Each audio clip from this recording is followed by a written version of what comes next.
Okay. Hello everyone. Myself Tushar Rana, and I'm from Triple IIT City, and I am a second year undergraduate student doing CSC BTech. हमने अपने पिछले lecture में अपना chapter 5 जो कि class 11 का states of matter है वो स्टार्ट किया था और हमने इसके ऑलमोस्ट सारे क्वेश्चंस कंप्लीट कर लिए थे, that is MCQ type 1 and MCQ type. और हमने अपने क्या कहते हैं शॉर्ट आंसर टाइप के क्वेश्चंस ऑलमोस्ट खत्म ही कर लिए थे पूरे। ओके, तो मैंने एकदम फिनिश पॉइंट पे छोड़ा था इस चैप्टर को, जो कि हमारा that is last question was something. Okay, so हमने क्वेश्चन नंबर 40 तक कर लिया। ओके, सो आई थिंक अगर आपने इसके आगे क्वेश्चन सॉल्व किया होगा तो अच्छी बात है, बाकी मैं तो अभी क्वेश्चंस कराऊंगी। ओके, जो चलिए बिना किसी टाइम बर्बाद करते हुए हम अपने आगे क्वेश्चन को कैरी ऑन करते हैं। अब हमारे पास जो दो क्वेश्चन टाइप बचते हैं वो है, एक first of all the matching type and second one will be the long answer type question. Okay, so match the type question में आपको पता है कि हमें दो साइड दी रहेंगी जिसमें हमें बस मैच करना है, as simple you have done in previous classes. Okay, so let's get started with question number 14।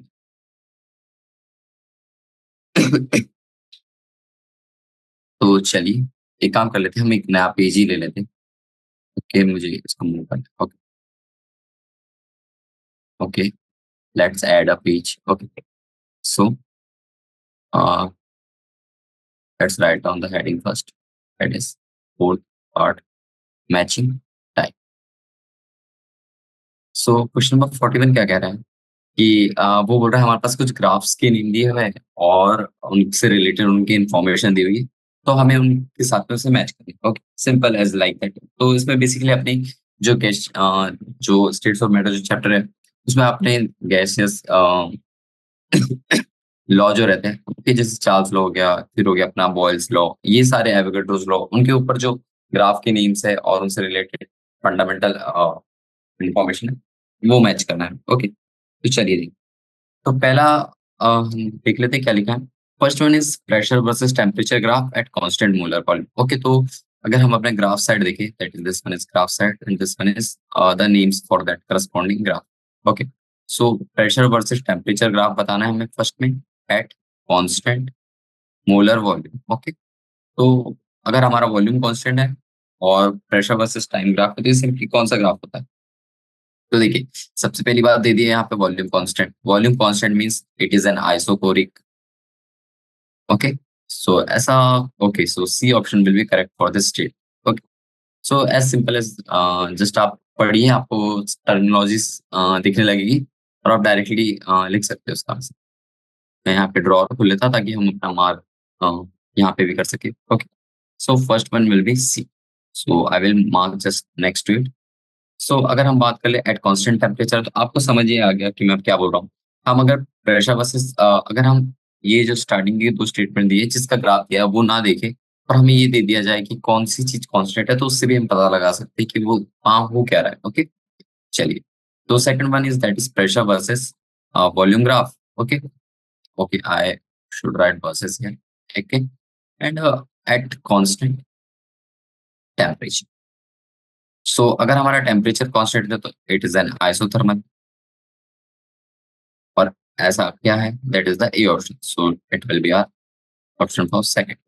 Now if you move on to the option number 3, that is volume versus temperature graph. चलिए इसे भी देख लेते हैं फटाफट। तो third one is volume versus temperature and we have at constant pressure. अब देखिए, जब प्रेशर कांस्टेंट होता है तो देखिए आइसोबार समझ लीजिए आप।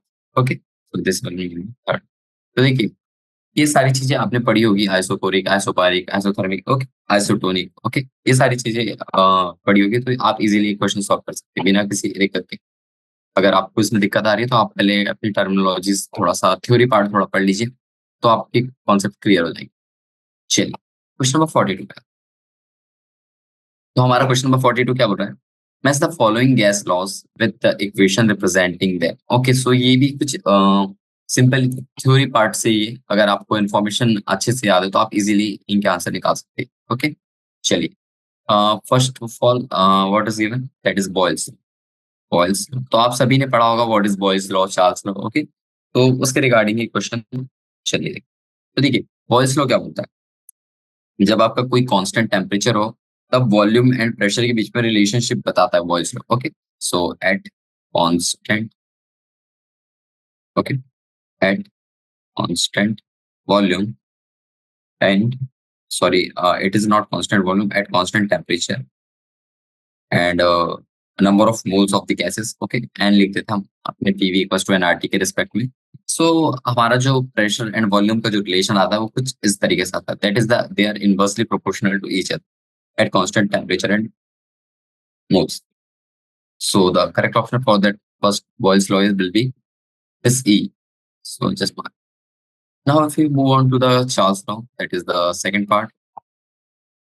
So चार्ल्स लॉ ये हमने अभी भी देखा कि चलिए चार्ल्स लॉ आप बताइए क्या हो सकता है।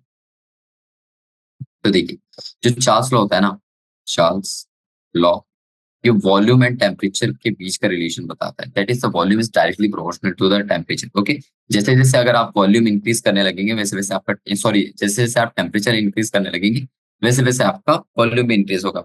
और इसमें भी कांस्टेंट प्रेशर कंडीशन रहेगी at constant number of moles and pressure. तो ये जो एन रहता है ना वो ऑलमोस्ट सभी के लिए कांस्टेंट ही रहता है, क्योंकि आप कोई सिंपल गैसियस मॉलिक्यूल ले रहे हैं, सॉरी कोई भी गैस ले रहे हैं कंटेनर में, तो आप मान के चल रहे हैं कि उसका जो अमाउंट है वो थोड़ा कांस्टेंट रहेगा हमेशा। ओके, बाकी हमारा प्रेशर कंडीशन टेम्परेचर कंडीशन हम डिफरेंट डिफरेंट लॉस के अकॉर्डिंग चेंज कर सकते हैं। चलिए तो ऐसा कौन सा ऑप्शन है, that is the D option. अब चलते हैं थर्ड ऑप्शन पे, थर्ड वाले मेरे दो कॉलम से, दैट इज द डेल्टन्स। तो देखिए ये भी एक लॉ होता है, आपने पढ़ा होगा, what is the Dalton's law. तो देखिए डेल्टन लॉ क्या बताता है, वो बताता है कि आपका जो पी टोटल है आप उसको उसके corresponding that is partial pressure के सम में लिख सकते हैं। What the total sum can be written as, can be written as sum of its partial pressures. Okay, so यहाँ पे भी आपका टेम्परेचर कांस्टेंट होगा, okay, and volume will be also constant, क्योंकि अगर आप वॉल्यूम कांस्टेंट रहेगा तभी आप प्रेशर को आप कैलकुलेट कर पाओगे। ओके, क्योंकि अगर आप प्रेशर बढ़ा रहे हो तो आप वॉल्यूम में चेंज कर रहे हो तो आपको प्रेशर भी थोड़ा सा वेरी करने लगेगा, तब आप पी टोटल निकालने में आपको थोड़ी सी दिक्कत जाएगी। तो this can be written as P1 plus P2 and so on. So the correct option will be for third one is that is B. Okay, चलिए ऐसे ही मार्क कर लेते हैं। Okay, so what is the fourth one? That is Avogadro's law. So it is a very easy question. I think all of you know what is Avogadro's law. Avogadro's law. तो Avogadro law क्या कहता है, वो volume और number of moles of a gas के बीच में relationship बताता है eight a constant temperature and pressure condition. तो देखिए अभी तक हम अपने बॉयल्स लॉ, चार्ल्स लॉ, ये जो भी लॉ थे इसमें हमने देखे कि हमारे number of moles of a gas are constant. Okay, तो यहाँ पे मोल्स चेंज नहीं होते, लेकिन जब एवोगाड्रो लॉ के बारे में बात कर रहे हैं हम तो वहाँ पे हमारे मोल्स, ओके, सो जो वॉल्यूम होता है ना हमारा volume is directly proportional to number of moles. जैसे जैसे आपका नंबर ऑफ मोल्स इंक्रीज होगा किसी भी गैस का वैसे वैसे आपका वॉल्यूम भी इंक्रीज होगा। Okay, at a certain constant temperature and pressure condition. ठीक है, तो ऐसा ऑप्शन कौन सा होगा, that is the fourth one. Okay, this one will be the correct. Okay, चलिए let's move on to question number 43।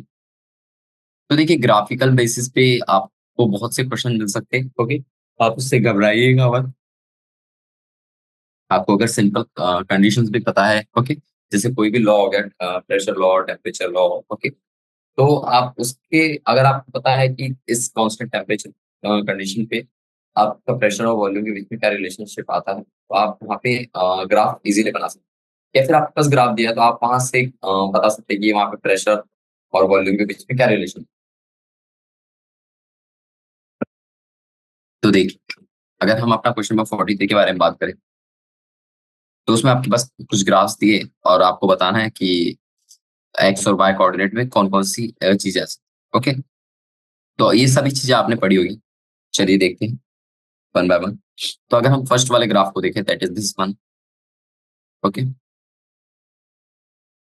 Okay. So ये कुछ इस तरीक़ा सा ग्राफ है। तो ये मुझे जहाँ तक याद है ये पीवी वर्सेस वी का graph. Okay? It is the PV versus V का ग्राफ। क्यों? क्योंकि आपने स्टार्टिंग में ही पढ़ा होगा। ओके, दैट इज आप जब गैसियस लॉ पढ़ते हैं तो आपको बताया जाता है कि प्रेशर और वॉल्यूम, जैसे अगर आप पीवी इक्वल्स टू एनआरटी लिखेंगे, ओके, तो ये जो वॉल्यूम है, ठीक है ना, पी एंड पी, ये एक दूसरे के बीच का रिलेशन बताता है ये ग्राफ। ओके, और ये कांस्टेंट रहता है उस टाइम पे। ये पी वर्सेस पी का ग्राफ है। Okay, that is the X and Y coordinate. So our option will be okay. So first one will have a B option. If you move on to the second option, that is this one. Okay, जिसमें एक simple line जा रही है हमारी origin से, ठीक है ना? तो ये किस चीज का ग्राफ है? तो देखिए, ये जो ग्राफ होता है ना हमारा, ये हमारा P वर्सेस 1/B का ग्राफ। ओके, तो आप जब इस ग्राफ में ऐसे मॉडिफिकेशंस करेंगे, तब आपको ये इक्वेशन मिल जाएगी। ओके, तो देखिए यहाँ पे ओरिजिन से जब आपको जाता है ना, तब आप अगर मान लीजिए यहाँ वॉल्यूम की वैल्यू 0 डाल दीजिए, तब आपका प्रेशर की वैल्यू इन्फिनिटी आ जाएगी। ट्रू। अगर आप यहाँ पे प्रेशर की वैल्यू 0 कर देंगे, तो यहाँ आपके वॉल्यूम की वैल्यू थोड़ी उसकी इन्फिनिटी आ जाएगी। ओके, तो इस टाइप से इसकी इक्वेशन बनती है। तो आपने ये सब चीज़ पढ़ रखी है कि मैं इसके बारे में ज़्यादा डिस्कस नहीं करूँगा। ये एकदम प्योरी थ्योरी पार्ट है। ओके, अब वही बात हो गई हमारी थर्ड बार। So it will be this one only, that is PV versus V graph. क्यों? क्योंकि देखिए, अगर आप पीवी को ही उसके रिस्पेक्ट में चेंज करेंगे, तो ऐसा नहीं होता। ओके, क्योंकि जो हमारा पीवी है, वो जैसे-जैसे आप वॉल्यूम बढ़ाते जाएँगे। ओके, मान लीजिए अगर आपका ये PV graph versus V graph है और ये कांस्टेंट दे रहा है, इसका मतलब क्या हो रहा है पता है क्या? इसका मतलब ये हो रहा है कि जैसे-जैसे आप वॉल्यूम इंक्रीज़ करते जा रहे हैं, वैसे-वैसे आपको जो पीवी वैल्यू है, that is equals to PV equals to NRT हो सकता है ना? ओके, तो देखिए, एनआरटी की वैल्यू हमेशा कांस्टेंट रहेगी at a constant temperature condition. N हमारा कांस्टेंट है, आर हमारा कांस्टेंट है, टेम्परेचर हमारा कांस्टेंट रहेगा। ओके, तो देखिए ये तीनों चीज़ कांस्टेंट रहेगी। अब आप वॉल्यूम कितना भी बढ़ाइए, कितना भी घटाइए, आपकी वैल्यू तो हमेशा इतनी ही रहेगी ना, ठीक है ना? तो बस वही है, आपको बस पीवी इक्वल्स टू एनआरटी लगाना, आपको पीवी की वैल्यू रखना था जो कि कांस्टेंट वैल्यू देती है, ठीक है ना? ईज़ी। ओके, सो इसी के साथ ओके, तो हमारे 3 ही क्वेश्चंस थे मैचिंग द टाइप पार्ट में। So we have the next part, that is the okay, मैं एक पार्ट बताना भूल गया आपको, that is the assertion and result type question. तो ये जो पार्ट होता है ना, ये हमारा जे एडवांस में मोस्टली इससे बहुत ही क्रिटिकल सवाल आते हैं।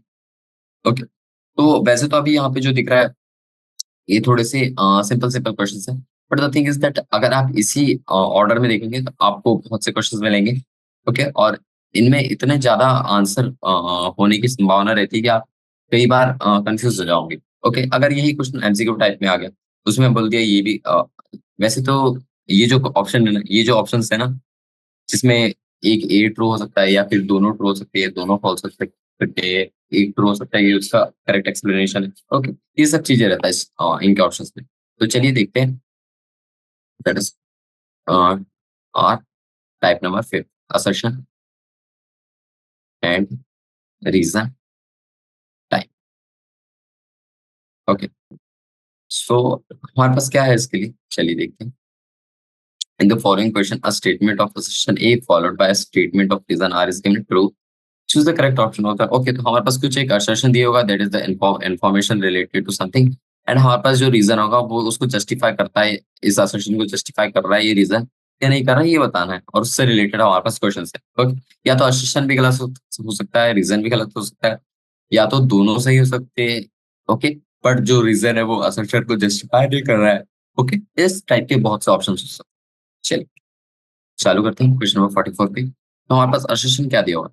Three states of matter are the result of balance between the intermolecular forces and thermal energy of the molecules. Okay, फिर हमारे पास रीजन क्या दिया हुआ है? ओके, हम आंसर की बात ऊपर थोड़े से बाद में आते हैं, पहले हम अपना क्वेश्चन पूरा रेड कर लेते हैं। तो हमारा रीजन दिया हुआ है, intermolecular forces tend to keep the molecules together.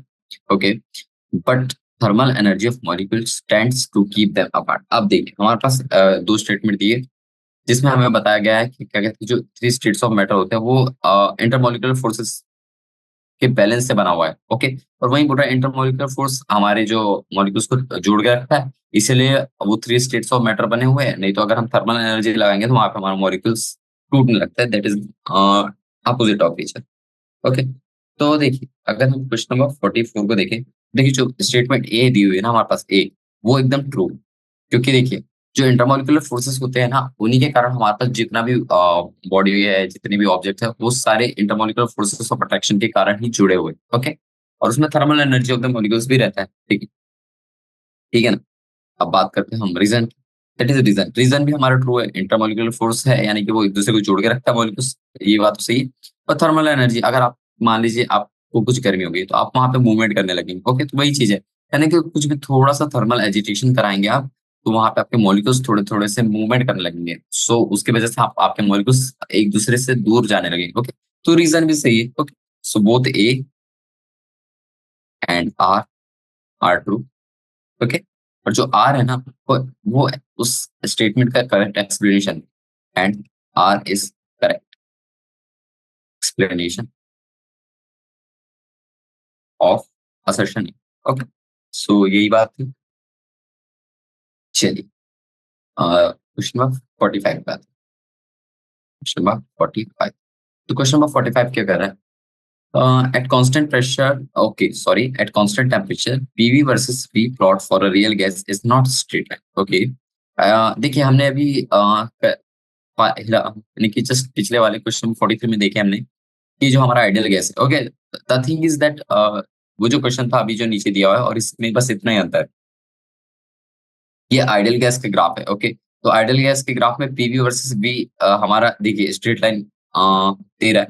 लेकिन हमारे पास जो असर्शन दिया है वो बोल रहा है कि एट कांस्टेंट टेम्परेचर वही कंडीशन है, पीवी वर्सेस वी हमारा स्ट्रेट लाइन नहीं देता, यानी कि वहां पे एनआरटी की वैल्यू कांस्टेंट नहीं आती। ठीक है, अब रीजन क्या दिया हुआ है?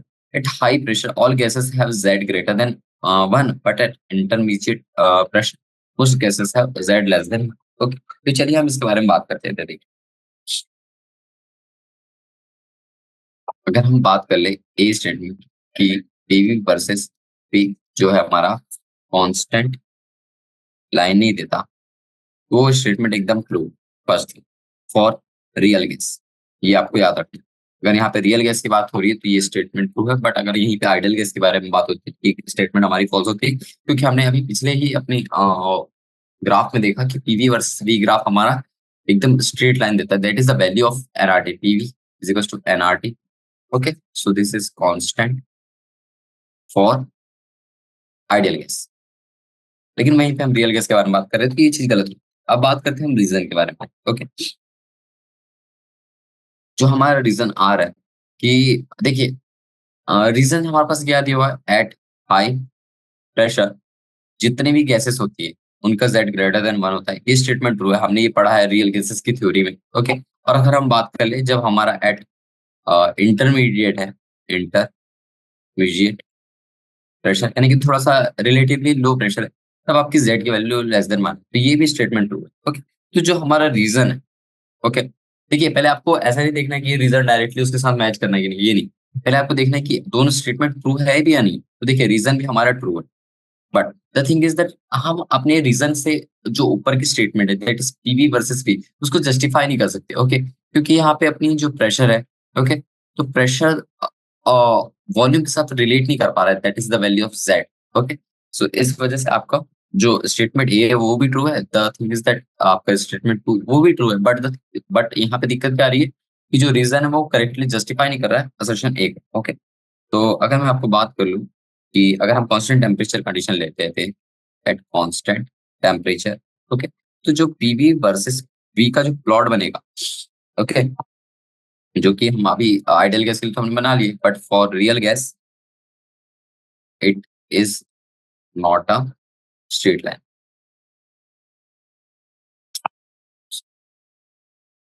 Straight line. ओके, तो ये जो हमारा प्लॉट होता है वो हमारा स्ट्रेट लाइन नहीं होता। क्योंकि यहाँ का रीजन भी मैं लिखा देता है, बिकॉज ये जो वो जो रीजन दिया वो एकदम रॉन्ग रीजन दिया हुआ है। ओके, बट वो स्टेटमेंट ट्रू कि जेड की वैल्यू और प्रेशर प्रेशर के बीच का रिलेशन सही दिया हुआ है। लेकिन यहाँ पे जो होता है ना, वो इंटरमोलिकुलर ऑफ अट्रैक्शन की वजह से ये सब चीज आती है, because inter molecular attraction present in real gases. Okay, तो रियल गैसेस के बीच में इंटरमोलिकुलर ऑफ अट्रैक्शन प्रेजेंट होता है, जिसकी वजह से पीवी वर्सेस पी का प्लॉट हमारा स्ट्रेट लाइन नहीं आता एट कांस्टेंट टेम्परेचर। ओके, तो ये बेसिक रीजन होता है। आप इसके बारे में और थोड़ा-सा डीप में जा सकते हैं। ओके, तो हमारा ओके, सो अच्छा हमने इसका मार्क भी नहीं करा। ओके, क्वेश्चन नंबर 44 का हमारा both A and R correct explanation है ट्रू, एंड 45 के लिए हमारा ए भी ट्रू है, आर भी ट्रू है, बट आर हमारा करेक्ट एक्सप्लेनेशन ऑफ ए नहीं है। ठीक, तो option number second.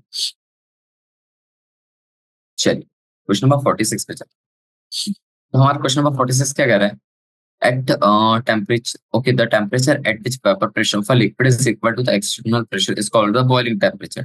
Okay, at high altitude, atmospheric pressure is atmospheric pressure is high. तो देखिए, पहली बात, ये जो स्टेटमेंट लिखना है correct definition of boiling point है। Okay, so A is definitely true. तो इसके बारे में कोई चर्चा नहीं करेंगे। अब हम बात करते हैं रीजन। तो देखिए, पहली बात क्या है, पता है क्या रीजन तब चेक किया जाता है जब वो true, but the thing is that high altitude atmospheric pressure हमारा लो है। Okay, so reason is false because at because it at high altitude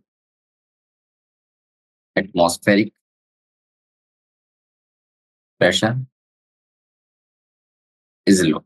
okay, तो जैसे जैसे आप हायर एल्टीट्यूड्स की ओर जाते जाएंगे, जैसे कोई माउंट एवरेस्ट हो गया या फिर कोई भी ऊंची सी बिल्डिंग हो गई। ओके, जैसे कि माउंट एवरेस्ट बहुत ज्यादा ऊंचा है, उस पर पहुंचना तो बहुत बड़ी बात है। अगर आप बहुत ऊंची बिल्डिंग में चल रहे हैं ना, तो आपको थोड़ी सी सांस लेने में थोड़ी सी दिक्कत जाती है कभी। ओके, तो that is regarding the pressure. वहाँ पे आपका प्रेशर इतना लो हो जाता है, ओके, कि आप जब सांस लेते हो तो आपके लंग्स पे बहुत ज्यादा दबाव पड़ने लगता है। Okay, so that's the thing. तो इसी के कारण लोगों को कई बार हार्ट अटैक भी आ जाता है। ठीक है, so option number 3 will be correct for this question. Okay, let's move on to question number 47. Okay, तो ऐसी कुछ कपल ऑफ क्वेश्चंस है, उसको करने के बाद हम अपनी मेन पार्ट पे आ जाएंगे। दैट इज ओके, मैं चेक कर लेता कि ओके, ज्यादा नहीं है, बस 3-4 ही है, और उसके बाद में हम अच्छे अच्छे क्वेश्चंस करेंगे। ओके, चलिए क्वेश्चन नंबर 47 पर। सो क्वेश्चन नंबर 47 बोल रहा है असर्शन में that is gases do not liquefy above their critical temperature even on applying high pressure. Okay, तो देखिए क्रिटिकल टेम्परेचर के ऊपर क्वेश्चन है। Okay, sorry. तो देखिए, हमने इससे रिलेटेड एक एमसीक्यू टाइप क्वेश्चन भी किया होता। ओके, तो यहाँ पे क्या बोल रहा है, गैसेस हमारी लिक्विफाई नहीं करती अगर उनका टेम्परेचर, अगर कोई भी टेम्परेचर वो ग्रेटर देन है। Okay, greater than the critical temperature. Okay, at high pressure. Okay, high pressure condition दी हुई है, फिर भी हमारा अगर कुछ टेम्परेचर टीसी से ज्यादा है तो वो लिक्विफाई नहीं करती। Gases does not liquid. Okay, so जो स्टेटमेंट ए है ना, दैट इज ट्रू। ये हमने देखा भी था अपने पिछले क्वेश्चन कुछ क्वेश्चंस में। अब बात करते हैं हम रीजन। तो रीजन क्या दिया हुआ है? Above critical temperature the molecular speed is high and intermolecular attraction can not hold the molecules together because they escape because of high speed. Okay, तो देखिए स्टेटमेंट एकदम करेक्ट है। ओके, और ये जो रीजन है, रीजन इज ऑल्सो ट्रू, क्योंकि अगर आप क्रिटिकल टेम्परेचर के ऊपर जाने लगते हैं तब आपकी मॉलिक्यूलर स्पीड बहुत इतनी ज्यादा हाई हो जाती है कि आपकी इंटरमॉलिक्यूलर अट्रैक्शन की जो फोर्स रहती है, इंटरमॉलिक्यूलर फोर्स ऑफ अट्रैक्शन, वो मॉलिक्यूल्स को एक दूसरे के पास होल्ड नहीं कर पाती। क्योंकि हमने अभी पिछले क्वेश्चन में देखा कि इंटरमॉलिक्यूलर फोर्सेस मॉलिक्यूल्स को एक साथ जोड़ के रखती है। वहीं पे अगर आप थर्मल एजिटेशन, थर्मल फोर्स के बारे में बात करें, वो मॉलिक्यूल्स को दूर दूर रखती है। ओके, पर जो मॉलिक्यूलर स्पीड होती है वो ओवरकम कर जाती है this intermolecular forces of attraction, जिसकी वजह से वो मॉलिक्यूल्स एस्केप करने लगते हैं at due to high speed. Okay, so ये रीजन एकदम करेक्ट है। So option number and it is the correct explanation also, and R is correct explanation of statement A. So option number 1 will be correct for this question. Okay, let's move on to question number 48. So question number 48 क्या बोल रहा है? Assertion A, at critical temperature liquid passes into gaseous state imperceptibly and continuously. Okay, तो चलिए देखते हैं। तो देखिए, जो सॉरी, हाँ, तो ये बोल रहा है eight critical temperature liquid passes, यहाँ पे भी हमारी टेम्परेचर जो है वो क्रिटिकल टेम्परेचर हो रहा है की बात हो रही है, क्रिटिकल टेम्परेचर। तो देखिए इतने बार ये पूछ गया तो आप मान लीजिए कि ये जो क्रिटिकल टेम्परेचर है वो थोड़ा सा इंपॉर्टेंट होता है, तो आप इसे थोड़ा ध्यान रखिएगा। ओके, क्योंकि इससे हम अगर किसी भी गैस का लिक्विफिकेशन के बारे में बात करनी तो हम क्रिटिकल टेम्परेचर यूज करते हैं। तो बोल रहा है क्रिटिकल टेम्परेचर पे लिक्विड जो है वो गैसियस स्टेट में इंटरसेप्टिबली एंड कंटिन्यूअसली पास हो जाता है। ओके, और ये क्यों होता है बोल रहा है, रीजन बोल रहा है उसका कि the density of a liquid and gaseous phase is equal to critical temperature. Okay okay okay, let's see. तो देखिए जो स्टेटमेंट ए है वो एकदम ट्रू है, ठीक है ना, क्योंकि अगर आप क्रिटिकल टेम्परेचर अचीव कर लेते हैं, ओके, तो जो वो लिक्विड होती है ना वो किसी भी गैसियस स्टेट में पास इजीली कंटिन्यूअसली कर पाती है। ओके, और ये क्यों हो पाता है, क्योंकि जो अगर देखिए अगर आप लिक्विड और अपना गैसियस स्टेट में एकदम बैलेंस बना रहे हैं, इसका मतलब कि उनकी density of liquid and gaseous phase is almost equal to that critical temperature. Okay, so this is so A and R both are true. So the correct option will be also one here also. Okay. So देखिए mostly जब आपका result होता है तो आपको check करना होता है कि वो उसका करेक्ट एक्सप्लेनेशन है या नहीं। Okay, so it is just a basic theory part. आप चाहे तो एक बार और रीड कर सकते हैं क्रिटिकल टेम्परेचर और उसकी प्रॉपर्टीज को, तो आपको इजीली रिकॉल हो जाएगा कि इस क्वेश्चन में क्या पूछा गया। Okay, so let's do one more question. Okay, this is the last question for this part. That is the assertion reason type question. Question number 49. तो क्वेश्चन नंबर 49 क्या बोल रहा है? Liquid tends to have a maximum number of molecules at their surface. Reason क्या है इसका? Small liquid drops have spherical shape. देखते हैं, ठीक है। पहली बात तो ये क्या बोल रहा है?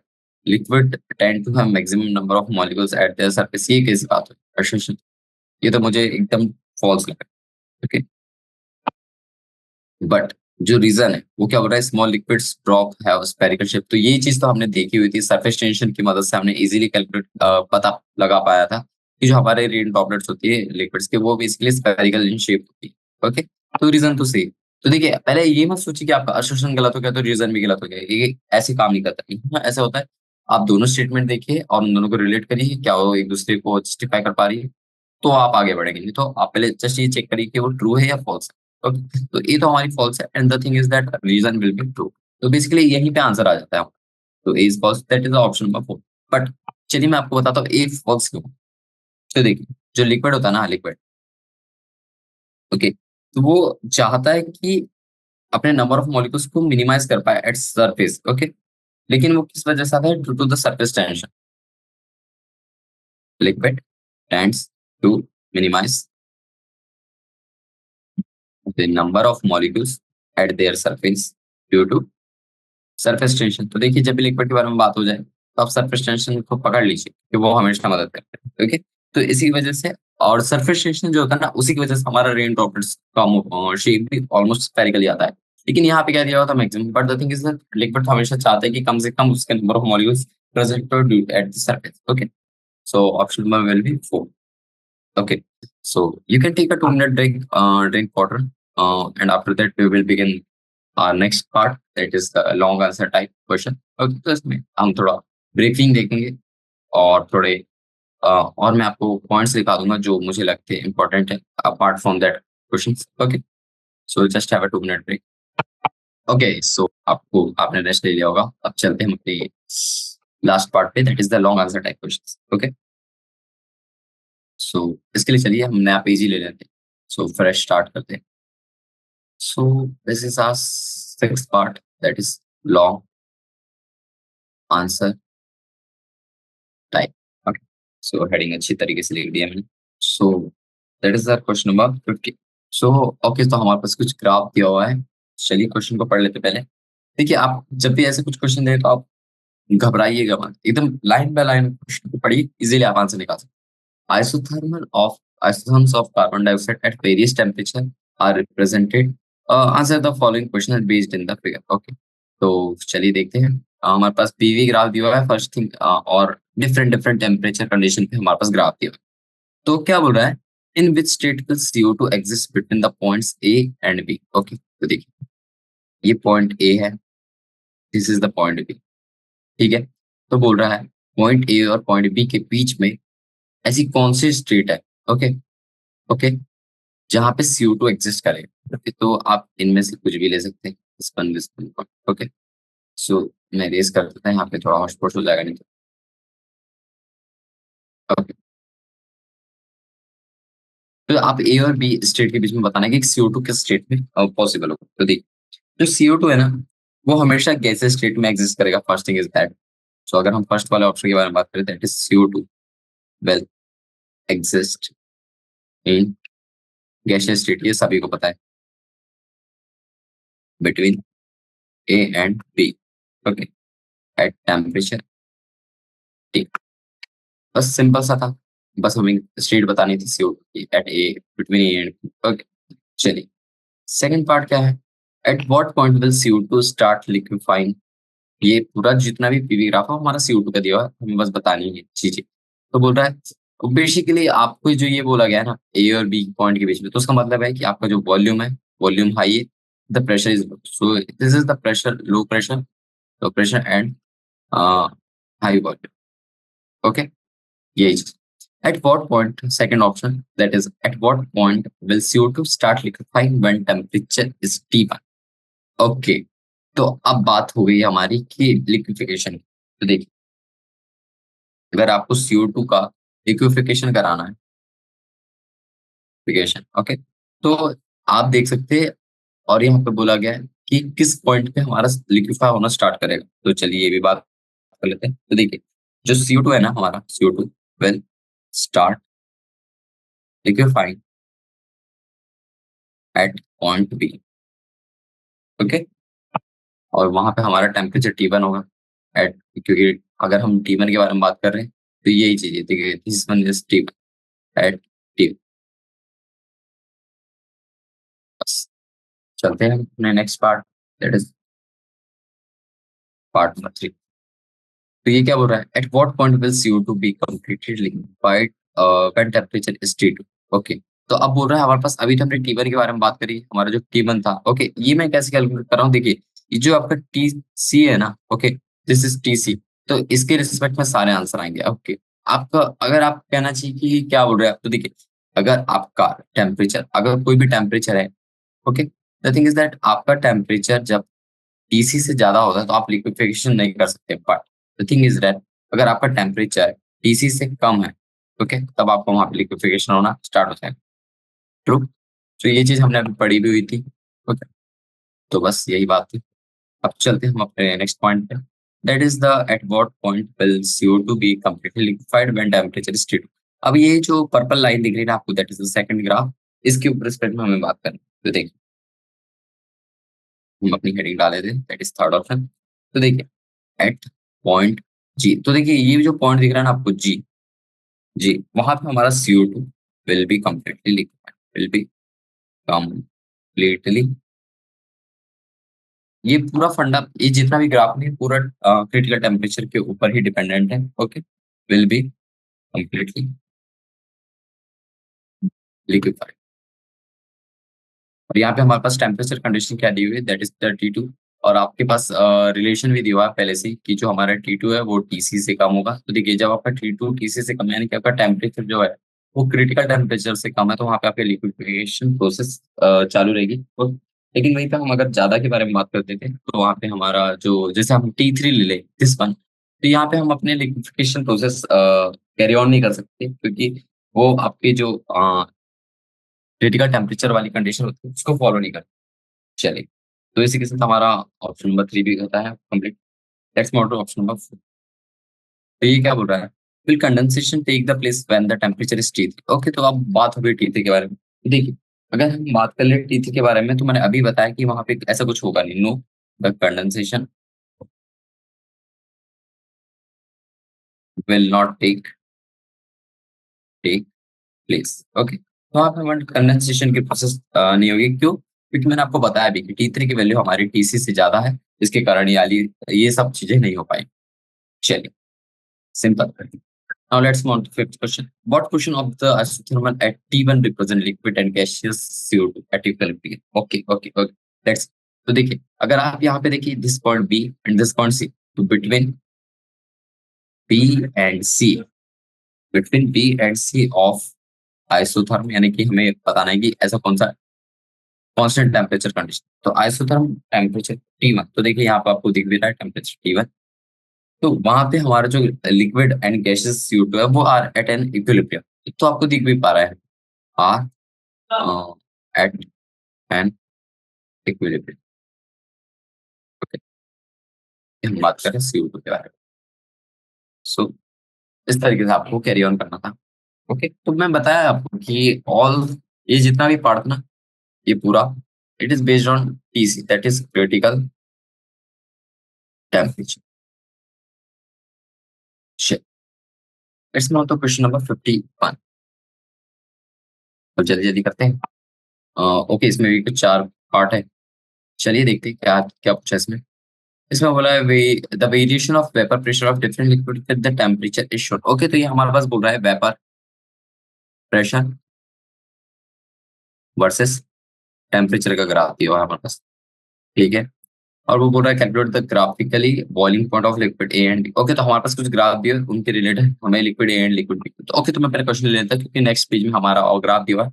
मैं डबल से ग्राफ नहीं बनाऊंगा, टाइम वेस्ट होगा। ओके, यानी मैं जिस तरीके से ग्राफ बनाऊंगा उससे अच्छा तो ग्राफ यही नहीं होगा, तो हम यहीं से रेट करेंगे। ओके, तो बोल रहा है boiling point of liquid A and B. Okay, तो चलिए मैंने क्वेश्चन लिख लिया फर्स्ट पेज का। ओके, सो फर्स्ट पेज में अब फिर कुछ नहीं है। चलिए देखिए। ओके, तो हमारा एक्स एक्सिस में टेम्परेचर चल रहा है और वाई एक्सिस में vapour pressure, that is millimetre NG में। ओके, तो डिफरेंट डिफरेंट टेम्परेचर कंडीशन दी हुई है, और बोल रहा है कि लिक्विड ए ये है, liquid B this, liquid C and liquid D is this. तो चलिए देखिए। तो देखिए, तो जो boiling point of liquid A है ना, दिस लिक्विड है, और ए बॉइलिंग पॉइंट, अगर हम इसको अप्रोक्सीमेटली मान ले तो ये कुछ 313। ओके, तो ये अप्रोक्सीमेटली 315 के पास आ। ओके, 315 और वही भी हम बात कर ले लिक्विड बी के बारे में, and for liquid B it is around 345 kelvin. Okay, तो हमें बस ग्राफिकली चेक करना था ये बॉइलिंग पॉइंट क्या है। तो लिक्विड ए के लिए 315, लिक्विड बी के लिए 345। ओके, तो ये सारी चीजें दी हुई रहती, आपको बस रिकॉल करना होगा। तो ये देखिए, ये 313 14 15, तो लगभग कुछ यहाँ से आप अगर ऐसे मैनेज करेंगे तो देखिए आपको यहाँ पे कुछ पॉइंट मिल जाएगा। ओके, और वहीं पे आप अगर बात कर ले that is for liquid B, तो आप बस यहाँ से ऐसे लाइन खींच लीजिए।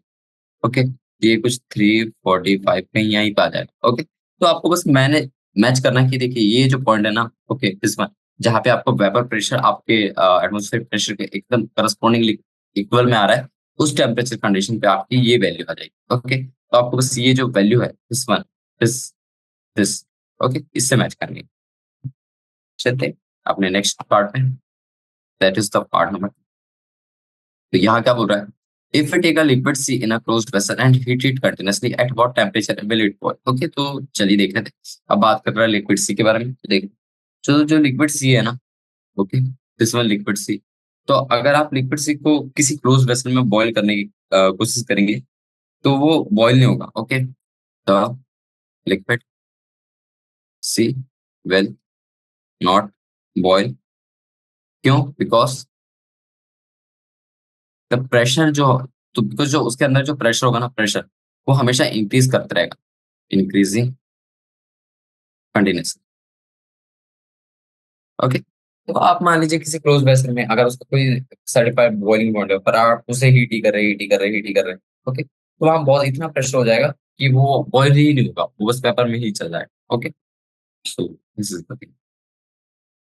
Okay, let's move on to option number 3, that's part number 3।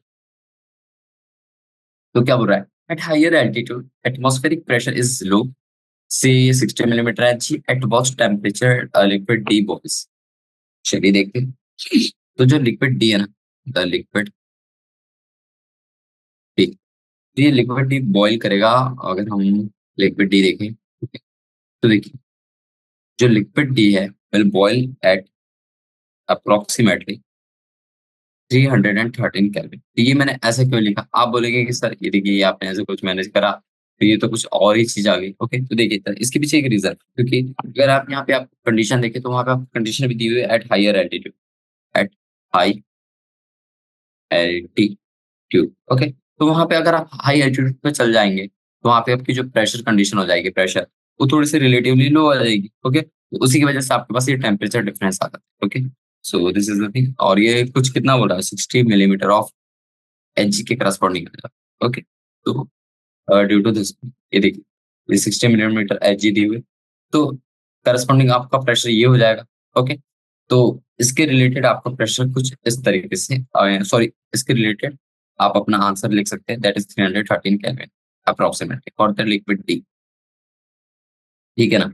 तो आप बोल रहे होंगे ये कैसे लिखा? तो देखिए, आपको बस यहाँ पे अभी तक हम क्या चेक कर रहे थे? हम यहाँ से चेक कर रहे थे। पर मैंने आपको क्या बोला कि आपका प्रेशर अब यहाँ पे 60 मिलीमीटर एलजी है। तो देखिए, आप जब इससे ऐसे-ऐसे मैच करेंगे, तो आपको यहाँ पे मिल जाएगा। देखिए, ये जो पॉइंट है, ओके, मैं थोड़ा गलत बना दिया, दैट इज़ थोड़ा-सा ऊपर जाएगा ये, ओके। तो ये जो पॉइंट आएगा, ये वाला, that is for the liquid D, क्योंकि आपको ग्रीन लाइन की रिस्पेक्ट में देखना है, ओके? क्योंकि this is for the D, तो आपको इस तरीके से चेक करना है। Easy?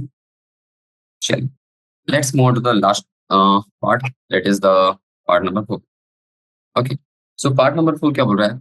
Pressure cooker is used for cooking food at hill station. Explain in terms of vapor pressure. Why is it too? Okay, तो मैं ये क्वेश्चन आपके लिए छोड़ रहा, that is for your homework. Okay, तो क्योंकि ये बहुत ही इजी सा क्वेश्चन है, दैट इज अगर मैं आपको उसके थोड़ा सा वो बता दूं बेसिक्स कि आप किस तरीके से फॉरवर्ड कर सकते हैं। फर्स्ट थिंग, आपको पहले बॉइलिंग पॉइंट के बारे में पता रहना चाहिए। Okay, boiling point and atmospheric pressure के बारे में थोड़ा सा पेरिक प्रेशर के बीच का रिलेशन पता रहना चाहिए। ओके, आपको बॉलिंग, ओके, ये सारी चीज़ें आपको पता रहनी चाहिए, तो आप इज़िली बता सकते हैं कि ऐसा क्यों करते हैं। ओके, सो कुछ आपके लिए भी तो छोड़ दिया जाए। चलिए, क्वेश्चन नंबर 52 के बारे में बात, question number 52, what question number 52 is saying, why does the boundary between liquid phase and gaseous phase disappear on heating a liquid up to critical temperature in a closed vessel? In this situation, what will be the state of the substance? Okay, चलिए देखिए। तो इसमें बोला है कि जो liquid phase और gaseous phase होता है, उनके बीच की जो बाउंड्री होती है, वो डिसअपीयर करने लगती है, जब भी हम किसी लिक्विड को हीट करने लगते हैं, ओके? उसके क्रिटिकल टेम्परेचर के करस्पॉन्ड। तो हमें ये बतानी है कि ये स्टेट ऑफ सब्सटेंस क्या होता है? तो चलिए बात, जब आप एक लिक्विड को हीट करते हैं, व्हेन लिक्विड इज़ हीटेड, और हमारे पास ये भी दिया है कि इन अ क्लोज्ड वेसल, तो यहाँ पे हमारा जो ऊपर से एकदम क्लोज़ली पैक्ड रहेगा, ओके? तो उसमें कुछ एयर इनटेक आउट का कोई चांसेस नहीं होगा। तब क्या होता है पता है? तो ये जब आप किसी भी लिक्विड को हीट कर रहे हैं, तो वो जो अपना चेंज करने लगता यानी कि अपना स्टेट चेंज करने लगता है। That is liquid changes to vapour. ये तो आप सभी को पता होगा, ओके? और वो एकदम यानी कि स्लोली-स्लोली, यानी स्लोली-स्लोली नहीं, कंटीन्यूअसली होते ही रहता है। यानी कि जितना हीट करेंगे और ज़्यादा हीट हुआ तो और वेपर निकलेगा, ओके? लेकिन जब आप क्रिटिकल टेम्परेचर अटेन करने लगते हैं, when the critical temperature is attend, तब पता है क्या होता है? तब वो जो लिक्विड चेंज वेपर फेज़ में हो रहा है ना, ओके? वो दिखने नहीं लगता due to this critical temperature, okay? The liquid changes जब भी आपका, देखिए मैं क्या बोलना चाह रहा हूँ, अगर आपने ये वेसल लिया, ठीक है? एक वेसल है, ओके, हम थोड़ा अच्छे तरीके से बनाइए। अब चलिए मैं आपको पूरा समझाई देता हूँ। देखिए, अब अगर आपने ये कुछ वेसल लिया, इसके ऊपर आपने टॉप लिड वगैरह सब लगा दिया, एकदम क्लोज़ली पैक्ड है। आप इसे हीट कर रहे हैं बहुत सारा, ठीक। तो अगर कोई टेम्परेचर है लेस देन टीसी, जब तक ये टेम्परेचर लेस देन टीसी है, तब तक क्या आपका gaseous phase liquid phase vapour में चेंज होता रहेगा, okay? Changes, but but the thing is that जैसे ही आपका, ओके, जैसे ही आपका टेम्परेचर जो है वो ग्रेटर दैन टीसी हो जाता है या greater than equal to TC हो जाता है, तब आपका जो लिक्विड है, लिक्विड गेट्स कंप्लीटली कंप्लीटली इस पे भी ध्यान दीजिए, completely gets completely change to vapour phase, to vapour. और इसी के कारण अब देखिए, अब अगर आपका लिक्विड पूरा तरीके से वेपर में चेंज हो जाएगा, तब आप वहाँ पे वो बाउंड्री आपको दिखेगी ही नहीं ना। that is the liquid and gaseous phase boundary. Okay, so we so you do this TC, the boundary disappears. Easy. Check. Let's move on to question number 53. तो क्वेश्चन नंबर 53 क्या बोल रहा है? Why does sharp glass edge become a smooth on heating it upon its melting point in a flame? Explain which property of liquid is responsible for this phenomenon. Okay, चलिए देखते हैं। तो देखिए, जब भी आप किसी शार्प ग्लास एज को हीट करने लगेंगे ना उसके मेल्टिंग पॉइंट तक के, तो वो मेल्ट होना चालू कर जाती है और यानी कि उसके एज के तरस यानी कि जैसे मान लीजिए कोई भी शार्प ग्लास एज ले लेते हैं, ओके, ठीक है। जैसे जैसे आप उसको हीट करने लगे, ठीक है, फिर से हम हीट करें, फिर से हम हीट कर रहे हैं, तो वो मेल्ट होना चालू हो जाएगी। लेकिन ये जो एज होता है उसका, okay, this one edge, okay, मान लेते हैं हम ये वाला एज, ठीक है। तो वो एज जो होता है वो थोड़ा सा राउंडेड होने लगता है, ओके। देखिए यहाँ कुछ जैसे राउंडेड राउंडेड होने लगता है और उसी के कारण क्या कहते हैं, हमारा जो एज का प्लेन होता है वो एकदम स्मूथ होने लगता है, ओके। तो sharp edge starts becoming rounding on melting, okay. क्योंकि वहां पे एक सरफेस टेंशन का फिनोमेना आता है जिसकी वजह से वो एकदम मिनिमम सरफेस एरिया एक्वायर करने लगता है। तो ये सब मैंने अभी समझाया आपको। चलिए मैं इसे लिखा देता हूँ थोड़ा सा आपको ताकि आपके पास भी रहे। So when sharp glass edge is heated, it starts melting first thing and becomes rounded at the edge and becomes rounded at the edge. Okay, और उसी की वजह से which makes it smooth, which makes it smooth. और ये सब क्यों होता है? एक प्रॉपर्टी होती है due to surface tension property. Okay, I think this question is clear to you now. Okay, so question number 54, what is the laminar flow? तो ये तो मैं बिल्कुल नहीं बताऊंगा। ओके, एक टर्बुलेंट फ्लो होता है, एक लैमिनार फ्लो होता है। क्वेश्चन नंबर 54 में एक लैमिनार फ्लो, एक टर्बुलेंट फ्लो होता है।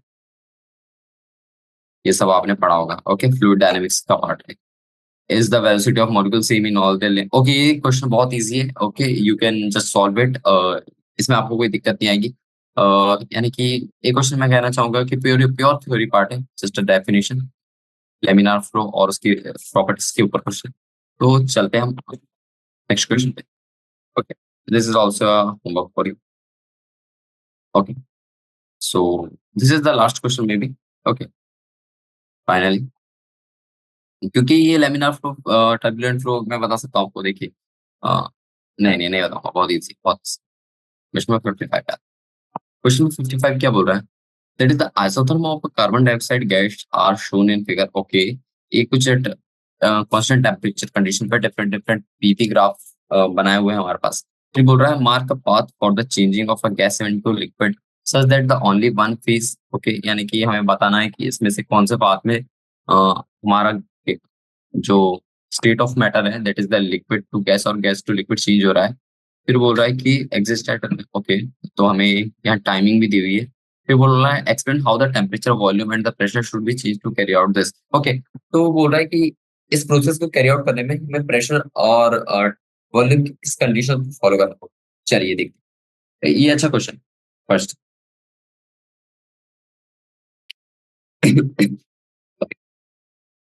तो देखिए, ग्राफ तो मैं नहीं बनाऊंगा, ग्राफ बनाऊंगा तो मैं बहुत दिक्कत हो जाएगा। ओके, तो देखिए यहाँ पे हम बात कर रहे हैं फिर से CO2 की। Okay, we are take talking, और हमने जो पहला क्वेश्चन किया था वो भी CO2 के ऊपर है। We are talking about CO2। तो देखिए, जो CO2 गैस है ना, वो कभी भी चेंज हो सकती है from liquid, okay, such that only one phase exist at any time, क्योंकि हम एक टाइम पे दो फेज नहीं रख सकते किसी भी मैटर का। ओके, सो हमें बताना पड़ेगा कि किस स्टेट पे क्या हो रहा है। तो देखिए, ये अगर हमें CO2 को उसकी लिक्विड से गैसियस स्टेट में चेंज करना है, तो उसके लिए हमें क्या करना होगा? देखिए, अगर आप यहाँ पे पॉइंट देखेंगे that is this one point, okay, this point is a, और आप दूसरा पॉइंट देखेंगे this point is F, A and F. तो देखिए, आप जब ए टू एफ वर्टिकली मूव करने लगेंगे, ओके, तो जैसे जैसे आप ऊपर जाने लगेंगे वैसे वैसे आपका टेम्परेचर बढ़ने लगेगा, ओके। तो वहां आप देख सकते हैं, अगर हम वहीं पे बात कर ले पॉइंट नंबर जी की, दिस पॉइंट जो हाईएस्ट पॉइंट है, ठीक है ना। तो देखिए, now we can move up to point G from point F. अगर हमने एच से एफ तक स्लोली स्लोली मूव करा, वैसे ही हम एफ से जी तक स्लोली स्लोली मूव करेंगे। तो उससे क्या होगा पता है क्या? आप गैस को कंप्रेस कर पाएंगे by the same isothermal temperature and increasing the pressure. क्या लिखा मैंने? देखिए, we can move to point G from point F after we have move from point A to F, okay. और ये कैसे कर सकते हैं? By compressing gas along the same isothermal temperature, along the same isothermal at same temperature, okay. और यहाँ पे हमारा प्रेशर भी इंक्रीज होगा बाय इंक्रीजिंग प्रेशर, ठीक है। तो जैसे जैसे अब देखिए, जितने जल्दी हम अपने जी पॉइंट तक रीच करने लगे, as soon as we reached G, okay, अब हमें क्या करना है? हमें वर्टिकली डाउनवर्ड आना है, ठीक है। कहाँ तक आना है? That is point number D तक। Now move downward to point D. ये हमें पाथ बताना है ना कि हम किस तरीके से अचीव कर सकते हैं। तो देखिए वही मैं बता रहा हूँ, डी। अब यहाँ पे देखिए, अगर हम अचीव कर ऊपर जा रहे थे तो हमें टेम्परेचर बढ़ाना पड़ा था, बट यहाँ पे हमें क्या करना पड़ेगा? टेम्परेचर डिक्रीज करना पड़ेगा। Now temperature is decreasing by decreasing temperature, ठीक है ना। तो ये जो पाथ हमने फॉलो करा, उससे हमारा क्या होगा पता है? जो गैस होगी, the gas CO2 will immediately convert to liquid, okay, will immediately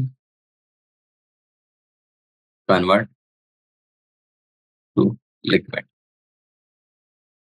okay. क्योंकि जो हमारा पॉइंट एच है ना, ओके, पॉइंट एच, ओके, ये हमारा एक टाइप का क्रिटिकल आइसोथर्मल शो करता है। तो अब हम पहले पाथ बना लें। द पाथ विल बी, पहले हम कहाँ गए? ए से एफ गए थे, मैंने आपको बताया था, ये लिखा नहीं था मैंने। फिर हमने क्या करा? हमें एफ से और जी तक गए। फिर उसके बाद में हमने क्रिटिकल टेम्परेचर अचीव करा, दैट इज एच। उसके बाद में हमने मूव करा downward, that is point number D, क्योंकि हमें वर्टिकली डाउनवर्ड एक एक स्टेप में करना है, ओके। तो this is the path of phase conversion from CO2 to liquid gas. So path conversion, sorry, path of one phase conversion of CO2 gas into liquid phase. तो इस तरीके से आप गैस ट्रांजिशन से लिक्विड ट्रांजिशन अचीव कर सकते हैं, okay.